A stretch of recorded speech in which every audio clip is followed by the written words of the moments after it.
नमस्कार दोस्तों, स्वागत है आपका साइट फॉर वर्ल्ड के ऑफिशियल लर्निंग प्लेटफॉर्म पर, जहां स्टूडेंट्स और जॉब सीकर्स के लिए करियर, टेक्नोलॉजी और प्लेसमेंट से जुड़ी इंडस्ट्री ओरिएंटेड और प्रैक्टिकल नॉलेज दी जाती है। अगर आप अपनी स्किल्स को नेक्स्ट लेवल तक ले जाना चाहते हैं तो आप बिल्कुल सही जगह पर आए हो। चलिए शुरू करते हैं आज का इम्पोर्टेंट सेशन। नमस्ते स्टूडेंट्स, आप रेडी हो? फोकस मोड ऑन है ना? ओके। तो क्या आपकी वर्डप्रेस साइट एकदम स्लो चलती है, बिल्कुल कछुए की तरह, या हमेशा डर लगा रहता है कि कहीं साइट हैक ना हो जाए? अगर हाँ, तो चिंता मत करो, आप अकेले नहीं हो। आज हम इन सारी फ्रस्ट्रेशंस की जड़ तक जाएंगे। हम समझेंगे कि आखिर प्रॉब्लम है कहाँ और आखिर इसे ठीक कैसे करना है। स्क्रीन पे ध्यान है ना? देखो, ये सिर्फ कोई रैंडम कोड नहीं है।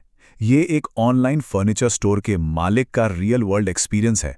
सोचो, एक बड़ी सेल चल रही है और उनकी साइट क्रैश हो गई। रिजल्ट, हर घंटे हजारों डॉलर्स का नुकसान।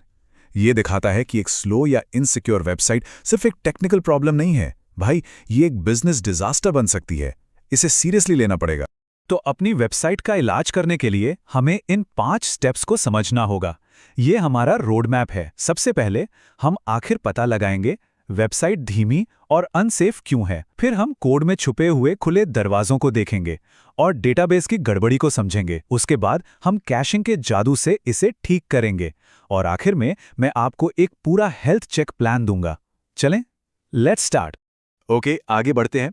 बहुत से लोगों को लगता है कि महंगी होस्टिंग खरीद लो, साइट फास्ट हो जाएगी। पर सच बताऊं, अक्सर ये सिर्फ एक बैंडेड सोल्यूशन होता है। असली प्रॉब्लम कहीं और बहुत ज्यादा गहरी होती है। असली प्रॉब्लम सर्वर में नहीं, बल्कि 3 जगहों पर छिपी होती है। ध्यान से सुनना, ये इंपॉर्टेंट है। पहला, साइट का कोड। दूसरा, उसका डेटाबेस। और तीसरा, कंटेंट डिलीवर करने का तरीका। ठीक है, समझ आ रहा है? चलो, इन तीनों को एक एक करके चेक करते हैं। सबसे पहले बात करते हैं कोड की। खासकर प्लगइन्स और थीम्स में जो इनसिक्योर कोड होता है ना, वो आप इनको अपनी वेबसाइट में खुले दरवाजों की तरह समझो, जहां से कोई भी, लिटरली कोई भी अंदर आ सकता है। इनमें से सबसे कॉमन कमजोरी है मिसिंग कैपेबिलिटी चेक। अब आप बोलोगे ये क्या है? आसान भाषा में इसका मतलब है कि कोड ये चेक ही नहीं करता कि जो यूजर कोई एक्शन कर रहा है उसके पास परमिशन है भी या नहीं। ये बिल्कुल वैसा है जैसे आप अपने घर का मेन दरवाजा खुला छोड़ दो। इस स्टेप का पर्पस समझ आया? बहुत क्रूशियल है ये। अभी स्क्रीन पर देखो, 2 कोड एग्जाम्पल्स हैं। लेफ्ट वाला जो कोड है वो सुपर इनसिक्योर है। ये किसी को भी बिना परमिशन के पूरा डेटाबेस रीसेट करने की इजाजत दे देता है। सोचो कितना डेंजरस है। जबकि राइट साइड वाला सिक्योर कोड पहले रुकता है और पूछता है, भाई क्या आप एडमिन हैं? यही कैपेबिलिटी चेक का काम है, सिर्फ सही व्यक्ति को ही अंदर आने देना। क्लियर है या कंफ्यूज हो? कैपेबिलिटी चेक्स के अलावा भी कई और दरवाजे खुले रह सकते हैं, जैसे कि CSRF और XSS, जो हैकर्स को आपकी साइट पर गलत एक्शंस करने की पावर दे सकते हैं। या फिर अनरिस्ट्रिक्टेड फाइल अपलोड्स, जिससे कोई भी आपकी साइट पर खतरनाक फाइल्स डाल सकता है। ये सभी बहुत सीरियस सिक्योरिटी रिस्क्स हैं। इनको नोट किया? चलो, कोड की कमियों के बाद परफॉर्मेंस का दूसरा सबसे बड़ा दुश्मन है एक अनऑर्गेनाइज्ड डेटाबेस। आप इसे एक ऐसे गंदे, मेसी फाइलिंग कैबिनेट की तरह समझ सकते हो जिसमें कोई भी डॉक्यूमेंट ढूंढना लगभग नामुमकिन है। फोकस बना हुआ है ना? अब हम डेटाबेस में डीप डाइव कर रहे हैं। ये जो माइंड मैप आप देख रहे हो, ये वर्डप्रेस डेटाबेस का स्ट्रक्चर दिखाता है। ये वेबसाइट का दिमाग भी है और फाइलिंग कैबिनेट भी। हर एक पोस्ट, हर यूजर, हर कमेंट, हर सेटिंग, सब कुछ, एवरीथिंग यहीं स्टोर होता है। अब इस कैबिनेट में एक ड्रॉअर है जिसका नाम है WP_PostMeta। ये टेबल अक्सर एक डिजास्टर जोन, एक कचरा घर बन जाती है।